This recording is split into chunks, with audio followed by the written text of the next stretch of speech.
And I think what you see is a distinctly different tone in her painting style here. Partially because she's drawing from a different kind of source material. What she's drawing from are these graphic novels or comics that she grew up reading on the streets of Beijing. There were these sort of informal stands where vendors would let kids and even adults read through comic books for a modest amount. Yes, a penny a book. A penny a book. So you could borrow the book.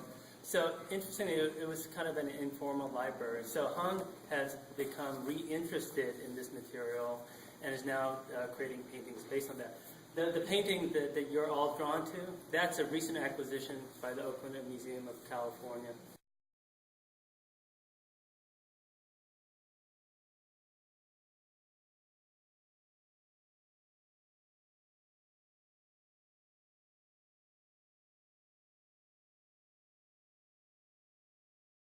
It's a gift in honor of the curator, Karen Sujimoto, was actually the person who established that legacy of doing significant career surveys for the Oakland Museum. Would you mind talking a little bit about this particular painting or this recent body of work? Sometimes people ask, when did you start to do art, to one's turning point, whatever breakthrough. I started to think, actually, I got an art education not just from grad school, not UC San Diego, not the Central Academy of Fine Art, not the Teachers College, maybe way before that. My grandfather was really a scholar, also he collected calligraphy, different things, drawing, painting, Chinese style. But the pop art in China, so-called, you can say pop art, but propaganda maybe, like this type, the book about this big.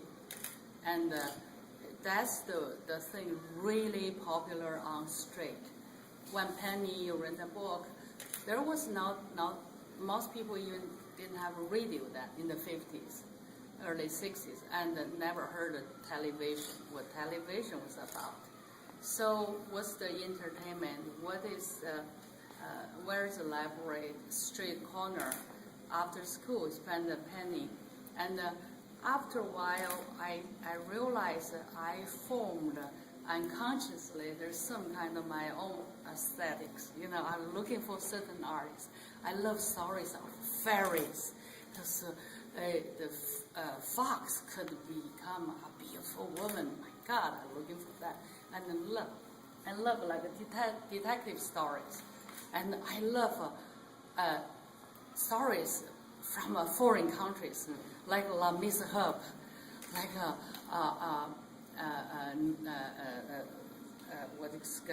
Balzac's, stories.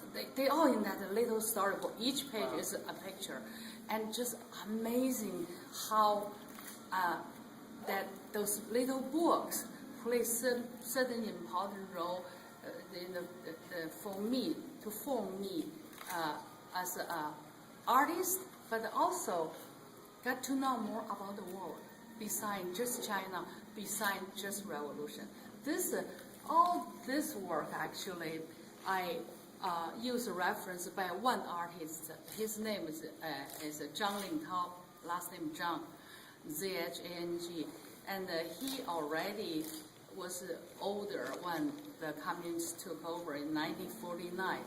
And he used to do, before the revolution, he drew like warriors and beauties and the fairy tales, all those ancient stories. And then he had to shift to do revolutionary subject matter. So this one is about this heroine. Her name is Gu Yanxiu, and her story about she organized women to plow the field and to support the soldiers, and all her story. But one thing is so interesting to me, that on one hand is a revolutionary subject matter. On the other hand, look at her. She almost looks like a beautiful geisha, or some kind of a really sexy kind of a fairy from the past. So this artist worked hard to try to revolutionize himself and his story subject matter, but also the residue of what he was so familiar with. So I was drawn to how he did the beautiful folds on the clothes and the gesture, but also to show that they were actually poor peasants. They are proletariat, so have to give them patches, you know. So I was wearing mended clothes, like patch mainly on here and here, most used, you know, place. But this patch sometimes completely, you know, decorative. I thought this was really interesting, so I pushed that.